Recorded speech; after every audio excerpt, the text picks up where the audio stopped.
ઘરની મલાઈ જે આપણે રોજ ભેગી કરીએ છીએ તેમાંથી આજે આપણે સફેદ માખણ બનાવીશું.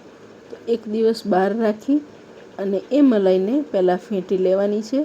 પછી તેમાં ધીમે ધીમે ઠંડુ પાણી લેવાનું. ઉનાળામાં બરફનું ઠંડુ અને શિયાળામાં થોડુંક નવશેકું પાણી લેવાનું અને બરાબર ફેંટવાનું.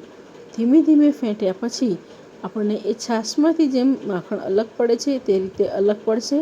પણ હજુ આ માખણમાં ખટાશ હોય છે, એટલે એક વખત અલગ કર્યા પછી આ માખણમાં આપણે ફરીથી પાણી નાખી અને એને ધોવાનું છે.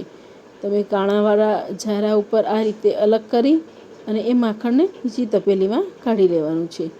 આ છાશ જે અલગ થઈ છે અને આ માખણ, હવે આપણે આ માખણમાં ફરીથી ઠંડુ પાણી રેડી અને એને હાથથી બરાબર 5 થી 10 મિનિટ સુધી હલાવવાનું છે.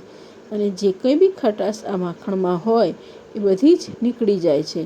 તો સતત આ રીતે હલાવ્યા પછી તમે જોઈ શકો છો કે પાણી અને માખણ ધીમે ધીમે અલગ પડી રહ્યું છે. તો આ રીતે 2 થી 3 વખત માખણને ધોઈ અને સાફ કરી અને આપણે અલગ કરવાનું છે. આ જે નીચે વપરાય છે છાશ, એને તમે મિક્સ પરાઠા અથવા તો થેપલા, ઢોકળા દરેકમાં વાપરી શકો છો.